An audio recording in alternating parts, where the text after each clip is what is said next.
Serre France, entreprendre ensemble. Bonjour à toutes, bonjour à tous. On se retrouve aujourd'hui pour un webinaire à destination de la filière viticole.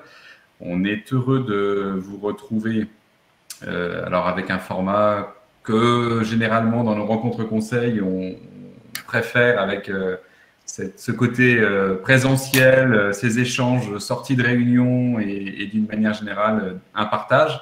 Alors les conditions sanitaires ne nous le permettent pas, vous le savez bien.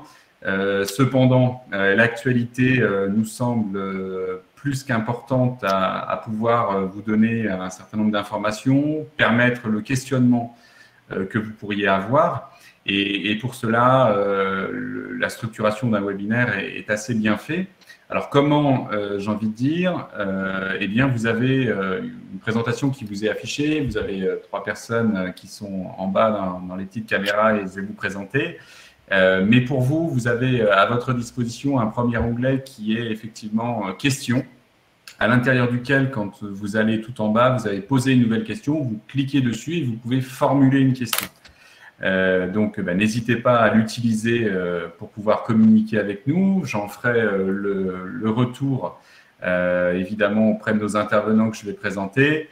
Et on a déjà une question. Qu'en est-il exactement du crédit d'impôt HVE? On va y répondre. Merci de faire cette introduction, en l'occurrence, Michel. Et c'est parfaitement ça qu'il faudra faire. On répondra à la question dans le cadre de cette présentation, même s'il reste quelques petites incertitudes. On l'évoquera sur ce crédit d'impôt HVE.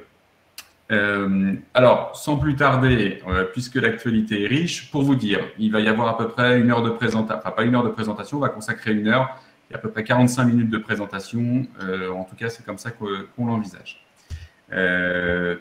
On attaque tout de suite sur qui va réaliser ce webinaire. En premier lieu, Anne Gache, qui est référente en viticulture, expert conseil chez Serre France dans le domaine, et qui est responsable de la production dans une agence. Bonjour Anne. Bonjour. Et puis Nathalie Meunier, qui est conseillère en viticulture, qui accompagne donc plus spécifiquement les viticulteurs en matière de conseil. Bonjour Nathalie. Bonjour à tous.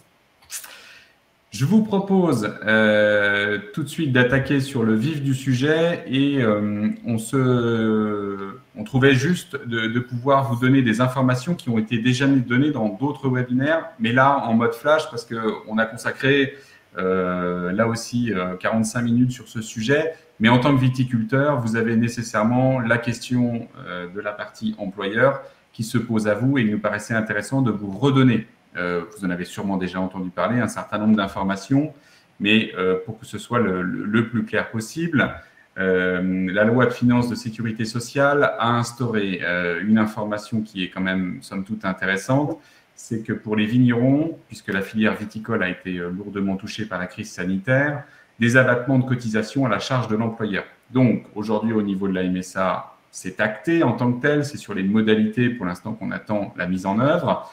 Mais le principe est le suivant, si vous avez des baisses de chiffre d'affaires qui sont supérieures à 60% par rapport à l'année 2020, vous allez avoir une exonération totale de vos cotisations salariales et patronales. Si votre chiffre d'affaires a baissé entre 40 et 60%, eh bien, les cotisations seront rabaissées de 50%. Et si votre chiffre d'affaires a diminué entre 20 et 40%, vos cotisations sociales seront diminuées de 25%. Ensuite, un point important dans la filière aussi, on savait que le dispositif avait été écorné, le dispositif TODE au niveau des exonérations de saisonniers que l'on pouvait trouver comme très utile, devait s'arrêter au 31 décembre 2020. Il avait été touché il y a quelques années en disant « bon, ok, on le maintient jusqu'à 2020 ». Compte tenu de la situation sanitaire et de la crise qui a été mise en œuvre, qui a été constatée, ils ont prolongé le dispositif de 2 années complémentaires, donc jusqu'au 31 décembre 2022, ce qui est plutôt une bonne nouvelle pour la filière comme de la filière horticole. Donc on sait que l'impact de la masse salariale est lourde par ce dispositif-là s'il venait à être supprimé.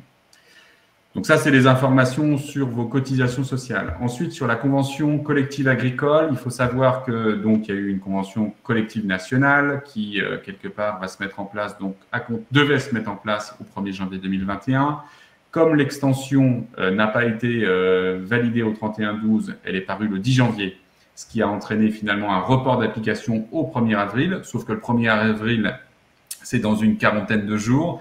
Donc forcément, on va avoir inévitablement la mise en œuvre et je ne peux que vous encourager à l'anticiper. Si vous êtes amené notamment à être suivi chez nous, votre gestionnaire de paye est à votre écoute et puis notre conseiller aussi sur le sujet. Donc anticipez ça puisque ça a des conséquences importantes entre la nouvelle classification des compétences de la personne et l'impact de son salaire minimum. Donc, il y a deux méthodologies. Hein. Évidemment, on reprend la classification et on estime qu'en conséquence, la partie salariale, effectivement, sera la suivante, ou on estime qu'on a besoin de maintenir le coût salarial et on vérifie effectivement que les catégories sont en adéquation avec la situation de votre salarié. Donc, ce qu'il faut retenir, c'est l'application des dispositifs entre l'ancien et le nouveau qui est évidemment le plus favorable, mais pour le salarié. Voilà. Et il y aura maintien des primes, de l'ancienneté, de la notion de prime de fin d'année. Donc, effectivement, sujet important parce que ça peut avoir des impacts sur votre masse salariale. J'ai une question de Clarisse qui me dit, pour les abattements, comment fait-on la demande ? Alors, pour l'instant, c'est comme tous les dispositifs d'aide, d'exonération que l'on a connus depuis le mars-avril dans le service au niveau de notre service employeur. Il y a des annonces, on attend des décrets. Une fois qu'on a les décrets, on attend la mise en place auprès des organismes sociaux, que ce soit l'URSSAF ou la MSA. Et effectivement, une fois qu'on a ces informations, de toute façon, nous, on revient vers vous puisque ça passera par l'intermédiaire par l'intermédiaire de la DSN hein, que vous connaissez bien maintenant. Et donc, inévitablement, pour pouvoir bénéficier de ces exonérations, on rentrera dans le cadre de la DSN. Donc, j'ai d'autres questions qui arrivent dans la foulée. Pour la prime de fin d'année, peut-elle mensualiser? Une question d'ordre technique auquel je ne peux pas complètement répondre immédiatement, mais je ne vois pas de problématique, hormis pour vous, pour la simple et bonne raison, c'est n'y a-t-il pas un risque d'attribuer une prime si votre salarié venait à partir en cours d'année notamment? Et puis Philippe qui met 2 exploitations qui sont en groupement d'employeurs. Comment fait-on pour récupérer l'abattement si on est dans chaque exploitation si on est dans chaque exploitation, on rentre dans le cadre de la perte de chiffre d'affaires. Alors là, on rentre dans la technique, effectivement, entre la dissociation d'une structure d'exploitation et une activité, on va dire, qui permet de réunir, on va dire, la masse salariale. Là, évidemment, on est sur une réponse personnalisée. Je vous propose de la retenir. J'ai vos coordonnées et je la garde en mémoire pour revenir vers vous. Voilà, donc ce que je vous propose, c'est aussi de faire un focus sur la partie aide à l'embauche, puisqu'il y a tout un dispositif qui a été mis en œuvre face à la situation de la crise et éviter, on va dire, une génération dite sacrifiée, parce que arrivant sur le marché de l'emploi. Donc, un gros focus sur l'aide à l'alternance, donc contrat pro, contrat d'apprentissage, avec des aides qui sont entre 5 et 8 000 euros. Des dispositifs qui 5 000 euros pour des personnes qui ont moins de 18 ans et 8 000 euros pour des personnes qui ont plus de 18 ans. Ce dispositif devait s'arrêter fin février, il est prolongé jusqu'à fin mars. Bonne nouvelle encore une fois. Les demandes sont à faire auprès de l'OPCO, ça passe par la DSN et ensuite on doit fournir, si on est en contrat pro, le bulletin de salaire par l'intermédiaire d'une plateforme dédiée de votre OPCO. Autre aide intéressante, ce sont les aides de moins de 26 ans. Alors souvent, quand on est alternant, on peut être aussi à moins de 26 ans. Sauf que les aides à moins de 26 ans sont économiquement moins intéressantes. Donc, si vous êtes avec une alternance, c'est bien les aides d'alternance qu'il faut demander. Puisque le dispositif des moins de 26 ans, lui, c'est 4 000 euros, mais ce n'est pas 4 000 euros d'un seul coup, c'est 1 000 euros, 1 000 euros, 1 000 euros, 1 000 euros par trimestre. Et si votre contrat fait plus d'un an, c'est-à-dire, enfin plus d'un an, s'il fait 3 mois, c'est 1 000 euros, s'il fait 6 mois, c'est 2 000 euros, s'il fait, voilà, vous avez compris. Donc, sur un CDD de 3 mois, ça fonctionne. Et donc, c'est une demande via l'ASP. Et ce dispositif qui devait s'arrêter au 31 janvier est prolongé lui aussi jusqu'au 31 mars. Donc, on a remis à jour notre slide pour ça. Et puis, il y a un dispositif travailleurs handicapés qui était à disposition jusqu'au mois de janvier 2021, qui lui-même a été prolongé jusqu'au 30 juin. Donc là encore, c'est le même dispositif que le moins de 26 ans. mais là, il n'y a pas de condition d'âge, c'est juste la notion de travailleur handicapé reconnu qui permet de pouvoir bénéficier de ces aides de 4 000 €. Voilà, donc un petit focus pour nous, les exonérations de charges qui nous apparaissaient intéressantes de vous dire, les aides à l'embauche qui nous paraissaient aussi de refaire un focus. Si vous aviez évidemment des questions sur ces sujets-là de manière plus précise, on reviendra dessus. Vous pouvez aller sur notre chaîne YouTube notamment où il y a eu une intervention de Corinne Delorme sur le sujet qui explique de manière plus détaillée ces aspects-là. Et évidemment, on aura le plaisir de pouvoir répondre à vos questions si vous le souhaitez de manière directe au téléphone. Voilà. Donc, ça nous paraissait important parce que c'est important la partie employeur. L'idée, c'était aussi de faire un focus sur les aides en lien avec la filière viticole. Et puis, un point sur la partie fiscale qui est aussi importante compte tenu de ces variabilités potentielles de revenus. Et là, on y reviendra en fin de webinaire.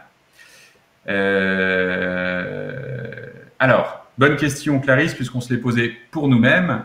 J'ai une demande pour un contrat d'apprentissage à la rentrée de septembre. Est-ce qu'il y aura toujours des aides? Alors, en matière de prévision des aides, en ce qui me concerne, c'est toujours difficile puisqu'on navigue à peu près au mois ou à 2 mois près.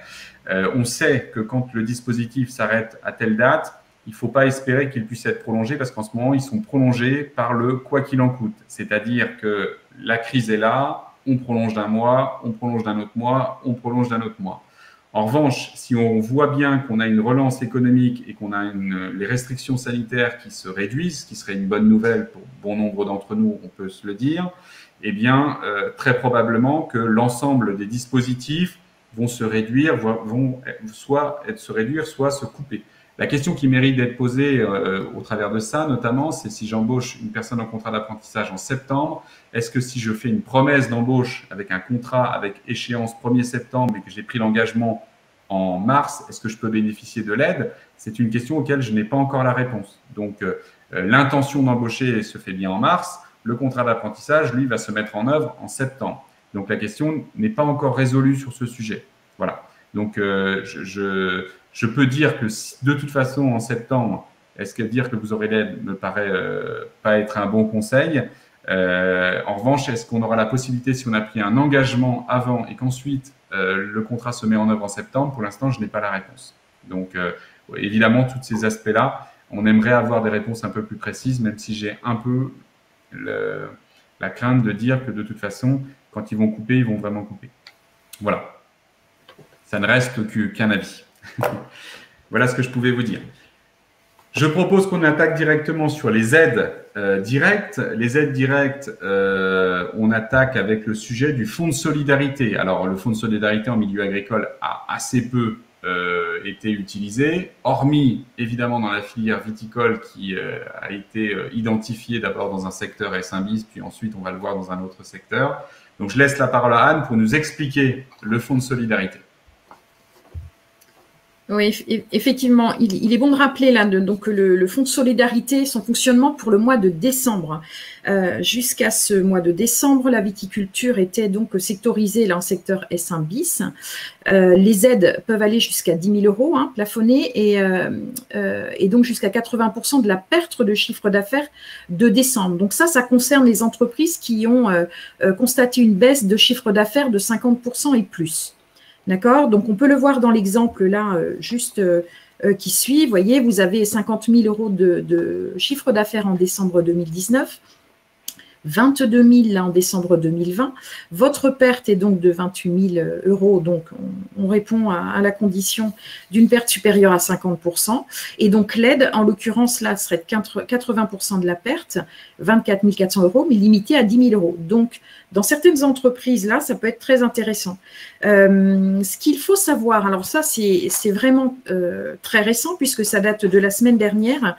Il y a, la profession s'est fortement mobilisée. Il y a des changements importants concernant le fonds de solidarité là, du mois de janvier 2021. La viticulture est donc passée en secteur 1, donc comme les secteurs les plus impactés. Et donc pour janvier, les demandes seront à faire de façon dématérialisée jusqu'au 31 mars. L'aide sera la suivante. Si on constate une baisse de chiffre d'affaires de plus de 50%, enfin 50% et plus, l'aide, elle sera de 15% du chiffre d'affaires réalisé. le mois de l'année précédente, en l'occurrence janvier 2019. Donc, on ne parle plus par exemple, là, comme décembre, 80% de la perte, mais là, on est bien sur carrément 15% du chiffre d'affaires réalisé ou du chiffre d'affaires moyen sur l'année 2019. Et donc, il peut arriver également que les pertes soient plus importantes de chiffre d'affaires. Au-delà de 70%, il y a des aides un peu plus conséquentes. Ça reste assez rare dans tous les constats qu'on a pu faire là sur nos entreprises. Nos viticulteurs n'y ont pas été forcément très sensibilisés, mais là, pour janvier, il va vraiment falloir regarder de ça. Pourquoi? Parce que, par exemple, les ventes négoces, typiquement là sur nos exploitations, il peut y avoir des décalages, et on sait bien que sur les mois de janvier, effectivement, il y a des ventes négoces, il peut ne pas y en avoir eu cette année, et on pourrait tout à fait bénéficier de ces aides-là, et jusqu'à 10 000 €, ce n'est pas négligeable pour les trésoreries de vos exploitations. Donc, je vous invite à vérifier ça ou à vous rapprocher de vos conseils, vos comptables, pour vérifier en fait si vous êtes éligible ou pas à ce fonds de solidarité pour le mois de janvier. Voilà pour le petit rappel concernant cette mesure. Très bien, merci Anne. Ensuite, donc, ce sont des aides directes, donc en plus de ça, tu me dis si je me trompe, non fiscalisées? Oui, tout à fait, c'est ça. Non. De la même manière que les 1 500 € de départ, voilà, défiscalisés et hors cotisation sociale aussi. Parfait. Donc, ensuite, on souhaitait faire le point. Donc, il y a ces aides directes auxquelles vous pouvez prétendre si vous êtes dans ces niveaux de baisse de chiffre d'affaires.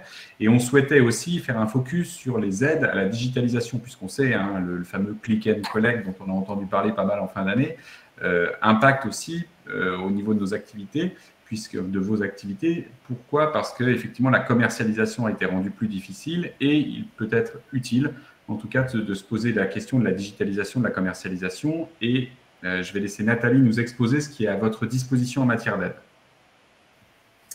Donc effectivement, c'est une aide qui est proposée par la région, toujours dans les aides par rapport au chiffre d'affaires.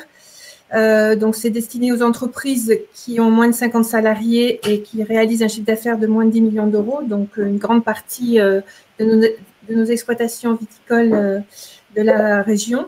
Et puis, avoir 2 ans d'existence et être implanté, évidemment, dans la région Pays de Loire. Ce qui est important à retenir, c'est que c'est une aide qui est destinée au développement de e-commerce. C'est-à-dire que si ça n'est qu'une vitrine, une plaquette sur Internet de votre exploitation, ça ne fonctionnera pas. Donc, c'est vraiment le développement du commerce. Et donc, sont éligibles au niveau des dépenses tout ce qui est licence, les contrats de maintenance ou d'assistance, après les services, la formation, l'installation, l'intégration, etc. Pour donc les sites internet de e-commerce sur les ordinateurs avec les conceptions, les logiciels et ainsi de suite. Et puis également les applications qu'on va pouvoir récupérer sur nos smartphones. Donc tout ça, c'est précisé sur le site de la région des Pays de Loire. Et bien évidemment, je me tiens à votre disposition si vous voulez plus d'informations et être aidé sur le montage de projet. Voilà. Merci Nathalie. Je vous laisse, si vous avez des questions sur ce sujet, nous exposer. Et entre-temps, j'ai Béatrice qui nous indique, qui nous pose une question un petit peu en écho à ce que tu viens d'évoquer tout à l'heure, Anne, sur les aides du Fonds de solidarité notamment.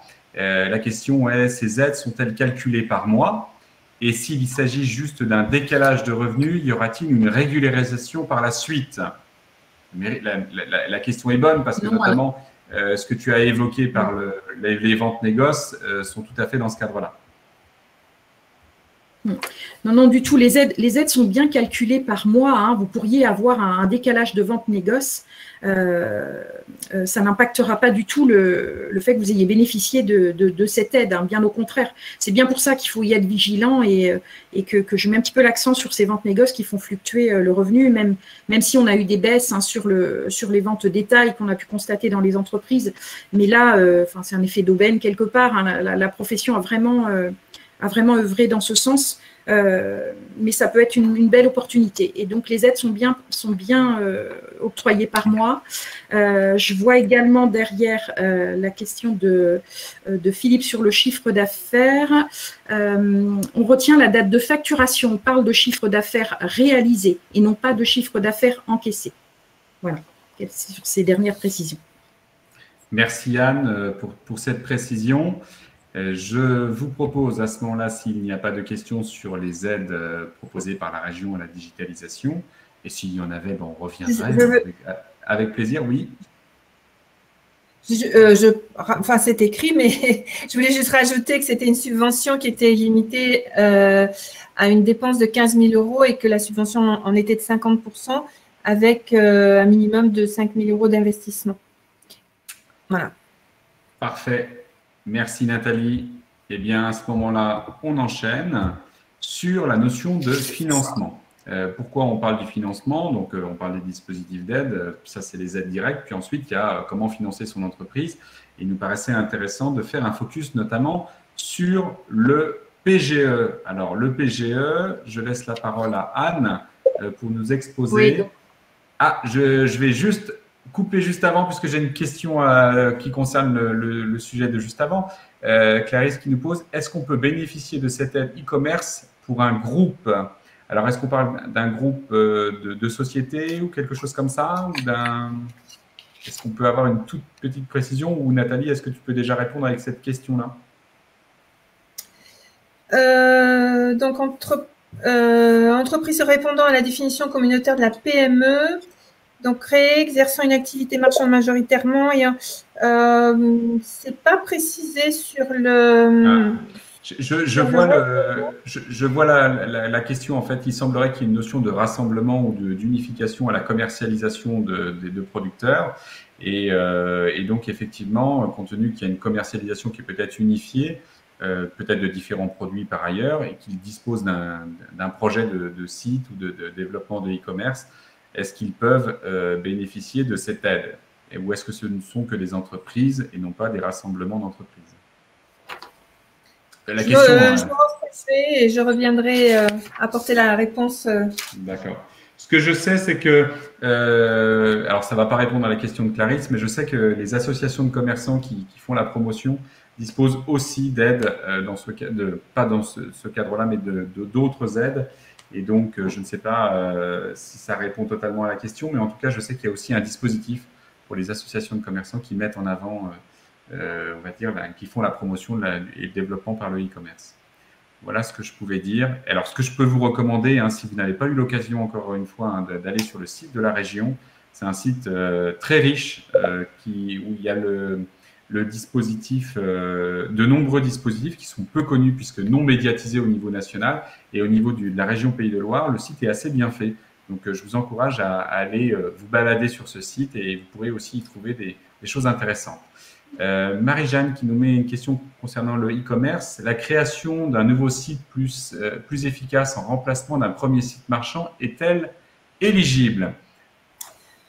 Remplacement à l'identique, en général, non. Mais je pense que je pense qu'il faut, parce qu'ils disent pour ça c'est des questions délicates avec une réponse incertaine. Je me le note et je mettrai également l'information en retour. Donc, on garde ces questions-là pour répondre de manière personnalisée. Et effectivement, on peut avoir un site de e-commerce qui a pu être produit il y a 5 ans et on sait qu'en matière de communication, ça va très vite. Donc, on a des technos qui peuvent être à faire évoluer. Si je reviens sur l'esprit du texte, effectivement, je vais revenir ici. On est bien sur la notion d'éligibilité du projet, forte valeur ajoutée pour l'entreprise en termes de croissance. Donc, si ça permet, le site permet de faire du développement, par exemple, à l'étranger, permet de la facilité, c'est-à-dire transformer un site vitrine probablement en site marchand, ce type de choses, on peut imaginer, en tout cas, je ne fais que de l'interprétation de texte, en tout cas, il faut se poser la question de l'éligibilité et en tout cas, faire la demande auprès de la région ne coûtera rien, j'ai envie de dire. Voilà, la notion de responsive design. Alors là, on rentre dans la techno. Je suis d'accord avec vous. Hein, c'est-à-dire, pour ceux qui ne connaissent pas la notion de responsive design, c'est qu'on a un site et des sites qui ne sont pas responsive design. Donc, il faut créer des développements particuliers entre la tablette, le smartphone et voilà. La techno du responsive design, ça permet tout simplement de faciliter ces usages-là. Et votre site Internet permet de commercialiser ou de commercer, j'ai envie de dire, sur smartphone plus facilement. Et donc, effectivement, ça, c'est un bon moyen aussi d'être dans les usages aujourd'hui des smartphones. C'est noté. Je vous propose qu'on enchaîne à ce moment-là avec le financement. Anne, sur le PGE, qu'est-ce que tu peux nous dire un petit peu dans le cadre d'un PGE contracté et d'un PGE non contracté? C'est ça, donc un petit rappel sur les PGE contractés. Donc cette mesure a été mise en place évidemment l'an passé comme on en a tous beaucoup entendu parler. Les remboursements devaient intervenir là en juin de cette année. Les dernières mesures là parues ont octroyé la possibilité en fait d'un différé supplémentaire d'un an. Hein. Donc ça, il va y avoir des arbitrages effectivement à opérer concernant ces PGE. D'un point de vue formel, et ça, il est important de le rappeler, les banques vous ont renvoyé, pour ceux qui ont fait appel à ces PGE, un courrier là, et vous allez avoir à vous positionner 2 mois avant le remboursement de la première échéance prévue, là, d'opérer différents choix. Donc, soit vous remboursez totalement le PGE, en totalité ou partiellement, hein, c'est tout à fait possible. Soit vous étalez effectivement ce remboursement là, sur une durée de 5 ans. Vous pouvez également bénéficier de ce report supplémentaire d'1 an. Donc, ces arbitrages-là sont à effectuer. Il y a une réponse qui est évidemment à réaliser et à renvoyer auprès de votre banque. Donc ça, c'est d'un point de vue formel, mais il est important quand même de le rappeler. Ce qui est important aussi pour ceux qui ont contracté ces PGE et pour opérer ces choix, c'est vraiment de mesurer l'impact de ces remboursements sur votre entreprise. Les entreprises sont encore fragiles, là, on n'est toujours pas sorti de la crise. Et il y a une vraie nécessité de regarder ça avec un angle, prendre un peu de hauteur sur votre entreprise. Quels sont les investissements que j'ai pu décaler, que je vais avoir à intégrer, de peut-être réaliser un budget de trésorerie pour voir un petit peu quelles sont les possibilités de l'entreprise. Donc, il y a un vrai travail là de conseil à apporter. Il est important là de bien échanger également avec vos partenaires financiers pour pouvoir être accompagné sur ces sujets et puis pouvoir apporter les meilleures réponses, en tout cas, concernant vos entreprises, chaque cas étant bien sûr particulier. Pour ceux qui n'ont pas réalisé de PGE, il faut savoir qu'on a la possibilité jusqu'au 30 juin 2021 de les mettre en place. Donc, c'est une solution qu'il faut quand même étudier. Il peut y avoir en sortie de crise des risques de resserrement d'accès au crédit quand même. Parce que, évidemment, la situation économique va pas être au beau fixe, hein, on s'en doute. Donc, à ces financements. Donc, évidemment, hein, rencontrez vos conseillers bancaires. La BPI et la région peuvent fournir une garantie à un d'État jusqu'à 70% de ces fonds. Donc, ça, c'est une mesure importante aussi. C'est 35% de la région, 35% BPI France. Ce qui est également en cours, là, il y a des négociations au niveau européen, il n'y a rien d'acté, mais il est demandé, en fait, peut-être la possibilité de proroger de 2 ans le remboursement initial, donc on passerait d'une durée de 6 ans, inclus les reports, à 8 ans. Donc là, on va attendre, hein, tout ça est en discussion, les choses vont évoluer encore.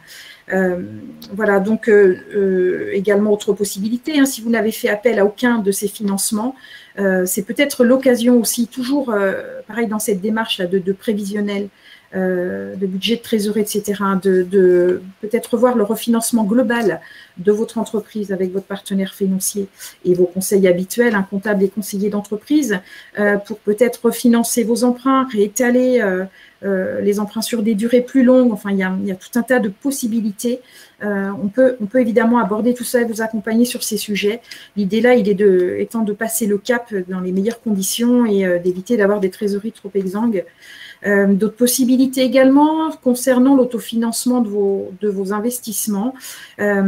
Sur 2020, vous avez pu tout à fait autofinancer une partie de vos investissements.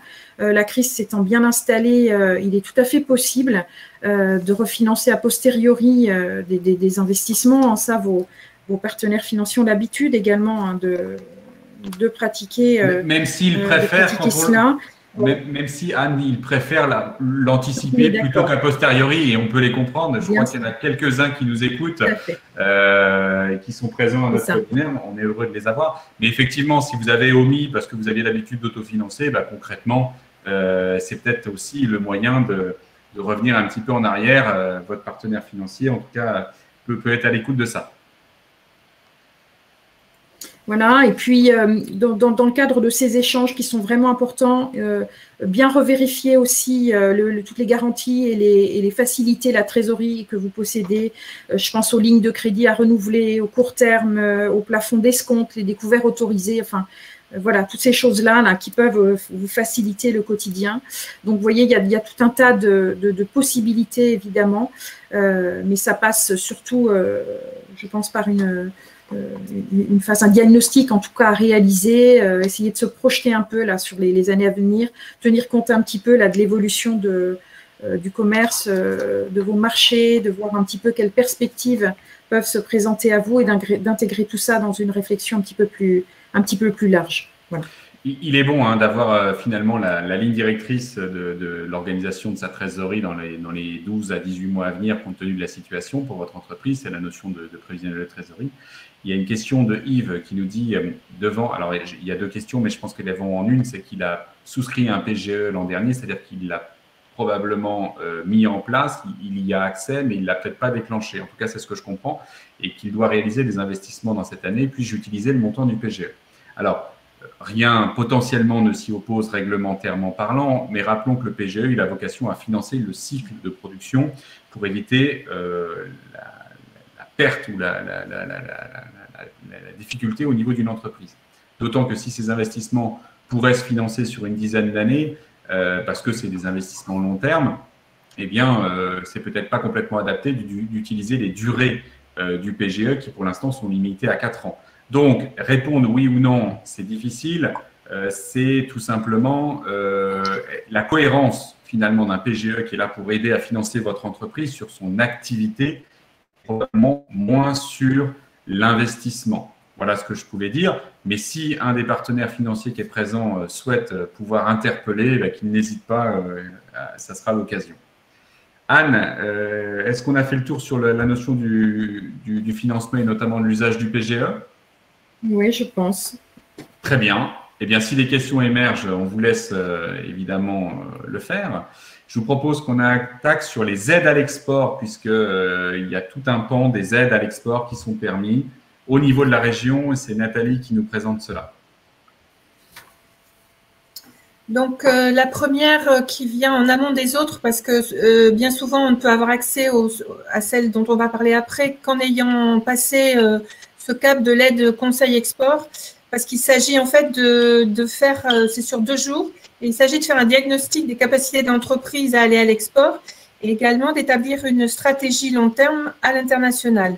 Donc ça, c'est une introduction aux aides suivantes.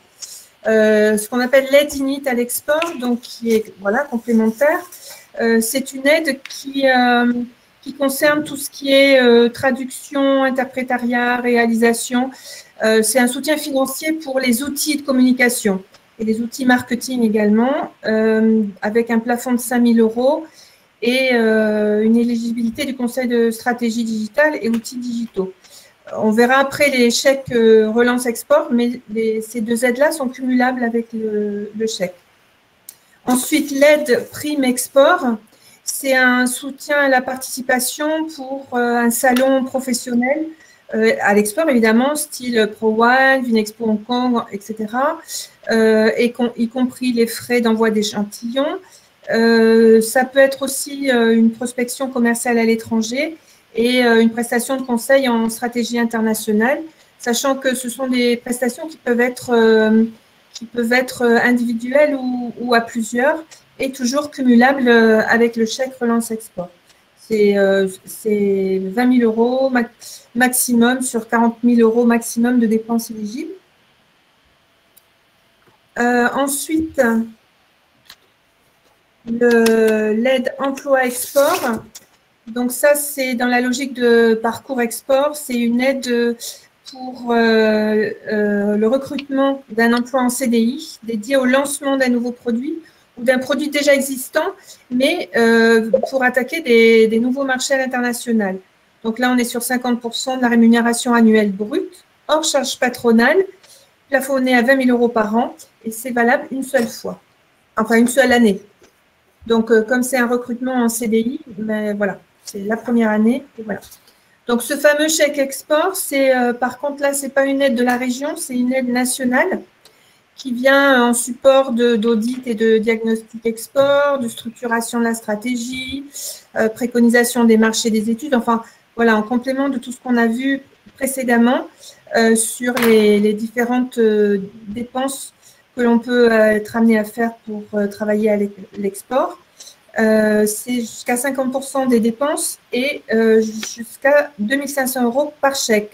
On peut avoir au maximum 4 chèques, donc 2 sur des actions individuelles et 2 sur des actions collectives. Et ça, c'est valable jusqu'au 31 décembre, pour l'instant, jusqu'au 31 décembre 2021. Et puis, toujours à l'export, le VIE, donc c'est un jeune qui a entre 18 et 28 ans, qu'on envoie en mission professionnelle à l'étranger. C'est au maximum sur 24 mois, c'est géré par Business France. Et évidemment, le VIE aura une vocation commerciale et la subvention porte sur les indemnités du VIE pour sa première année seulement. Voilà. Bon, donc beaucoup de choses. Et il y a une question de Lise qui nous met, faut-il un minimum de frais pour les aides?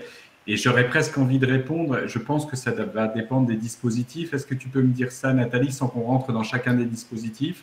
Oui, tout à fait. Hein, il y a un minimum d'aide. Effectivement, il faudra que cette personne me contacte parce que vraiment, on peut en discuter et voir ça ensemble plus précisément. Mais très bien. Parce que vu le nombre de dispositifs, il y a à peu près autant de particularités à l'intérieur de ces dispositifs. Donc, effectivement, s'il y en a un qui vous concerne ou que vous identifiez comme intéressant, ben, n'hésitez pas, Nathalie est là pour ça. Ensuite, on a des investissements qui se poursuivent dans les entreprises et c'est tant mieux. Je vous propose qu'on fasse un focus sur les aides au renouvellement agroéquipement. Alors, sur celui-ci, Nathalie, je vais faire simple. Il est ouvert et il est fermé. C'est-à-dire que victime de son succès, le plan de relance, on n'a pas envie de vous le présenter, mais il faut que vous sachiez que ça existe. Les aides au renouvellement des agroéquipements, dans le plan de relance, hein, il a été ouvert, je crois, 48 heures, quelque chose comme ça. Ça s'est passé en janvier. Donc, autant dire que voilà, ça existait, ça n'existe plus. Hein, on est d'accord, Nathalie? Tout à fait. Bon, ça a duré un peu plus longtemps que 48 heures, mais pas beaucoup plus. Voilà.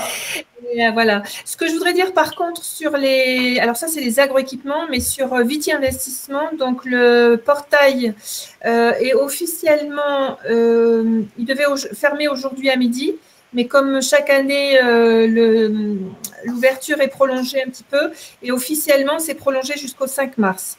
Pour les investissements qui concernent tout le matériel de la réception de vendanges au stockage et même pour les caveaux, et également toutes les constructions et rénovations de bâtiments de production, hein, bien sûr. Voilà.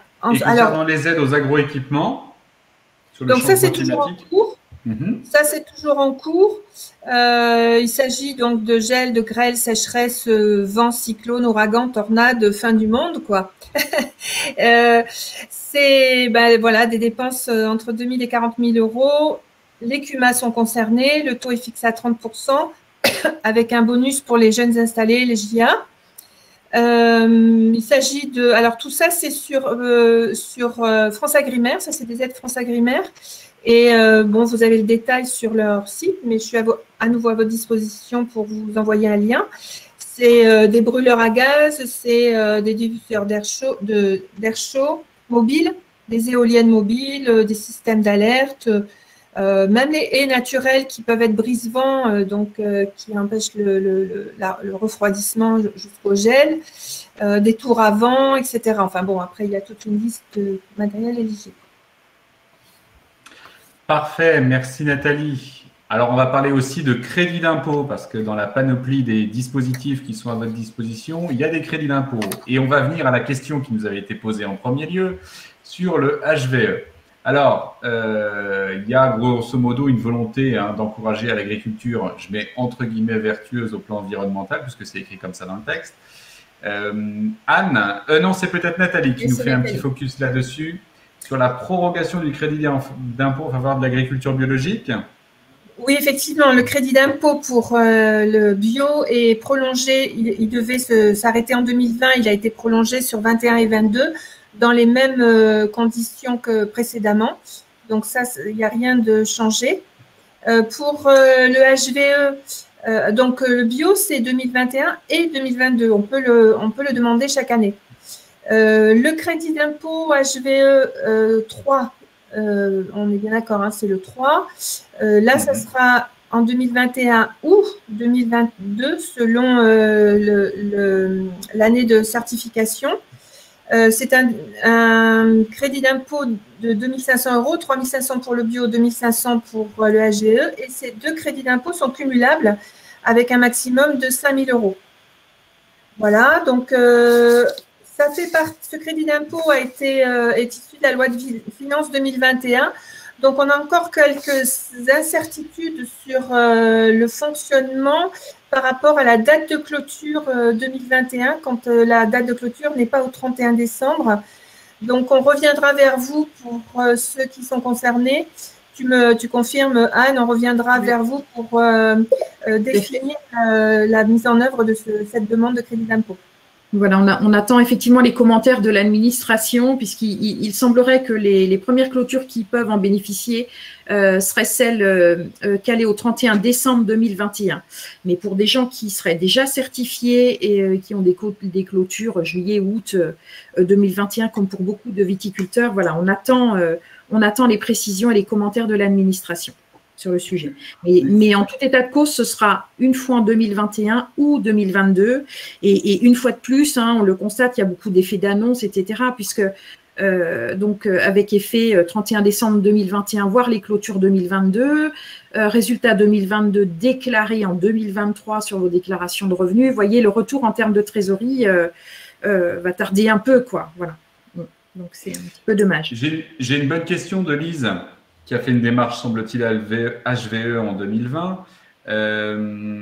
Est-ce qu'elle pourra bénéficier de quelque chose ou tout simplement elle a été trop dans l'anticipation pour bénéficier de ce crédit d'impôt? Non, pas du tout. Elle pourra en bénéficier puisqu'on parle de certificats en cours de validité au 31 décembre 2021. Donc, tous ceux qui ont déjà engagé cette démarche-là depuis 2 ou 3 ans, puisqu'il y a un vrai mouvement en ce sens-là depuis quelques années en viticulture, ils vont pouvoir y prétendre, bien sûr. Bonne nouvelle, voilà, pour Lise. Oui. Ce que je voulais préciser également par rapport à ces crédits d'impôt, c'est qu'en fait, pourquoi est-ce qu'on peut cumuler le bio et le HVE? Si on est bio, par définition, on est HVE 3 sans être certifié. C'est qu'en fait, il y a certains marchés, notamment dans le négoce, qui demandent des lots en viticulture, qui demandent des lots en HVE et non pas en bio, parce que ça correspond à une demande assez forte en ce moment, notamment en GD. Et voilà, donc parfois il est intéressant de pouvoir, même si on est bio, de pouvoir avoir une étiquette HVE. Voilà. Voilà. Et quant au crédit d'impôt glyphosate, enfin pas de glyphosate, ça aussi c'est la loi de finances 2021. Il y a encore beaucoup d'incertitudes sur ce. On sait qu'il va arriver, qu'il sera de 2 500 €. Lui par contre n'est pas cumulable avec le bio ni avec le HVE. Voilà, ça sera sur 2021 et 2022.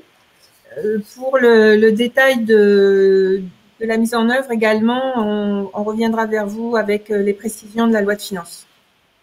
Et vous l'avez noté, il est déjà 11h45 et mes deux expertes vous donnent un maximum d'informations. On va essayer quand même de tenir le timing. Donc, les questions, on y a répondu au fur et à mesure du temps. On voulait faire un focus avec Anne sur la fiscalité et la trésorerie. Pourquoi c'était important? Parce qu'on a des tendances de résultats que l'on identifie. Et donc, on voulait vous donner cette petite analyse. Anne, je te laisse la parole et puis moi, je vais attaquer sur les barèmes d'impôts pour vous présenter 2-3 choses après. Tout à fait. Donc, en fait, un constat, hein, on a des résultats 2020 globalement qui se sont maintenus malgré la crise, hein, puisque je parle notamment pour les clôtures juillet-août, hein, qui sont assez majoritaires parce que les livraisons de printemps ont été décalées en juin. Enfin voilà, il y a eu de gros efforts pratiqués par nos viticulteurs là, qui se sont bien adaptés. Donc des résultats 2020 avec forcément un impact en fiscalité sur 2021. Là justement où sur 2021 la crise dure, les difficultés de trésorerie là s'installent dans les entreprises, les aides au final n'ont pas été aussi importantes et donc on sait mécaniquement là que sur 2021 on va avoir des baisses de résultats pour tout un tas de raisons, celles que je viens d'évoquer, mais il y a eu également des limitations de rendement sur la récolte 2020 dans certaines appellations, hein, tout ça pour essayer de gérer un petit peu les méventes sur certaines appellations. Il y a eu quelquefois des baisses de cours négoce. On sait que les rouges, sur le marché des rouges, on est toujours en tension. Sur le CHR, c'est évidemment toujours à zéro, même si l'export repart quand même là en ce moment. Les indicateurs sont plutôt positifs. Et donc, en fait, l'idée là est d'éviter l'effet yo-yo, d'avoir un revenu 2020 assez pesant, impactant, et un revenu 2021 en baisse. Donc, on a pu opérer des choix sur les clôtures 2021. Il est encore temps, au vu de l'évolution de la crise, là, d'intervenir, de modifier les choses, puisque ces résultats, on va les déposer au 30 avril 2021. Donc, l'effet yo-yo, vous allez le constater, Michel, sur la diapo suivante, va très bien l'imager. Et puis, on va aborder après quelques pistes, en fait, qui peuvent nous permettre de moduler ces résultats. Alors, effectivement, on parle souvent d'optimisation fiscale. C'est un mot qui est presque interdit aujourd'hui. Donc, on va parler d'intelligence fiscale. Et l'intelligence, c'est de comprendre un petit peu comment ça fonctionne. Et là, je vous ai fait la courbe des impôts. Là, on n'invente rien, hein, c'est permis par l'administration. Et c'est juste pour vous dire, effectivement, quand je fais un résultat une année à zéro, je paye 0 impôt. Bon, ça n'a rien de très nouveau. Quand je fais 80 000 euros de revenus, je paye environ 20 000 euros. Et si je fais ça une année puis l'autre année, évidemment, je paye au total à peu près 20 000 euros. Par contre, quand je fais 40 une année et 40 une autre année, eh bien, je ne paye pas 20 000 euros d'impôt, je paye 2 fois 6 500 euros, ce qui me fait 13 000 euros. Et donc, finalement, par un phénomène de lissage, quand je lisse mon revenu, eh bien, je fais une économie d'impôt.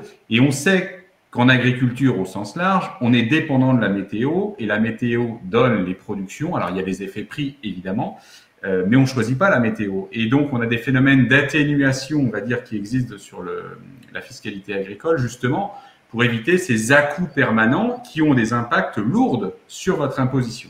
Donc, une fois qu'on a compris ça, et ça, vous l'aviez, j'imagine, bien compris, on a intérêt d'utiliser des phénomènes qui permettent de lisser le revenu. Et on va voir un petit peu, compte tenu de la conjoncture, ce qui est à notre disposition pour tout simplement éviter cet effet yo-yo. Alors, Anne, on a les indemnités d'assurance, puisque évidemment, il y a pu y avoir au printemps dernier des effets de dommages liés au gel notamment. Et donc, qu'est-ce qu'on a à notre disposition pour cette situation ? Donc ça c'est une mesure qui existe depuis déjà un certain temps. Hein. C'est l'article 72B en fait. Et en fait, ça permet, quand les vignerons sont assurés et perçoivent une indemnité dommage aux récoltes, d'éviter d'être fiscalisés en fait l'année où on perçoit l'indemnité d'assurance et de la fiscaliser sur l'année où on aurait vendu les vins en question. Donc, il peut y avoir parfois un décalage d'1 à 2 ans, donc ça peut être très intéressant. Et par exemple, là, sur les clôtures 2020, donc on sait sur la récolte 2019, certains d'entre vous avaient été impactés. On a eu des indemnités qui parfois se montaient à des montants relativement conséquents. Donc, on parlait de linéarité de revenus à l'instant. Donc, il est fortement opportun de décaler effectivement la fiscalité des indemnités qui auraient pu être perçues là, courant 2020.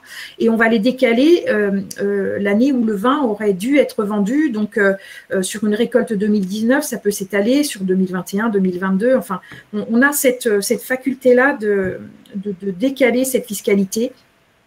Et en l'occurrence, de la fiscaliser, pourquoi pas sur 2021, où on sait qu'on va avoir des baisses de revenus, vous voyez. Donc, ça, c'est un outil de pilotage qui peut être intéressant à utiliser. Et on l'utilise relativement fréquemment dans ce cas de figure, puisqu'on rencontre, bien sûr, de plus en plus de dommages. Il y a également... Oui, excuse-moi. Autre mesure, on parle de la DEP. Alors, on ne va pas refaire l'histoire de la DEPA, de la DEPI, mais DEP, déduction fiscale pour l'épargne de précaution. En quoi cela peut être utile en ce moment? Alors, on parlait de trésorerie, évidemment. Donc, juste un petit rappel, la DEP, c'est un mécanisme là qui est en place depuis 2 ans, qui a remplacé tous les anciens mécanismes. Les plafonds peuvent être intéressants quand même, parce que vous voyez, on peut pratiquer une déduction jusqu'à 41 400 € par an. Ça, c'est multiplié par associé dans les EURL, les GAEC. C'est très souple à la fois pour la mettre en place et à la fois pour la réintégrer. Puisque, en fait, pour déduire une DEP, il faut juste la justifier par la constitution de dépenses qui ont servi notamment à produire les stocks. Donc, on le fait de façon très libre. On a 10 ans, contrairement aux anciens mécanismes, pour la réintégrer. On la réintègre sur des dépenses de toute nature. Donc, on a une grande souplesse. Alors, la contrainte, vous le savez, c'est que lorsque l'on fait une DEP, on a une obligation de pratiquer une épargne, l'épargne de précaution, c'est bien l'objectif, qui est à minima de 50% du montant de la DEP déduite. Donc, cette épargne, en général, elle est monétaire, elle doit être réalisée dans les 6 mois de la clôture. Et pour autant, on a nos viticulteurs aujourd'hui qui, par exemple, sur les clôtures courant d'année 2020, où on n'a pas pratiqué forcément de DEP ou qui n'avaient pas la trésorerie pour le faire, on peut là, malgré tout, et c'est ce qu'on fait en ce moment, a posteriori, sur certaines entreprises, on en pratique puisqu'on peut affecter l'épargne sur de la constitution de stock. Et en viticulture, c'est vraiment très intéressant. Je pense notamment, alors pas sur n'importe quel stock, on peut sur le principe sur n'importe quel stock, mais s'ils ont vocation à être vendus dans l'année qui suit, vous voyez, on va réintégrer la DEP l'année suivante. Donc là, il y a aussi des arbitrages, des choix à faire. On peut, notamment, je pense aux effervescents, qui ont des cycles de rotation beaucoup plus longs, notamment les créments, je pense aux vins de garde sur certains rouges. Vous voyez, donc on peut tout à fait, malgré une trésorerie très tendue, et pour autant des résultats et une fiscalité latente importante, pratiquer ces déductions pour épargne de précaution. Voilà, donc ça, c'est tout ce panel d'outils qu'on a pu voir. En parallèle, il en existe d'autres. On sait qu'il y a la moyenne triennale fiscale. Enfin, il y a tout un tas de mesures spécifiques à l'agriculture. Donc, on a cette boîte à outils. À nous d'en faire le meilleur d'usage et de pouvoir vous apporter les meilleurs conseils en la matière. Et donc là, toujours un petit peu dans ce qu'on évoquait à l'instant là sur le fait d'éviter l'effet yo-yo, d'anticiper les baisses de revenus 2021. On a repris là parfois avec certains viticulteurs les résultats là 2020 pour modifier un petit peu les arbitrages qui ont pu être faits l'été dernier par exemple. Voilà. Donc là, on est très au fait évidemment de tous ces éléments et on est toujours évidemment là et disponible pour pouvoir vous conseiller sur ce sujet.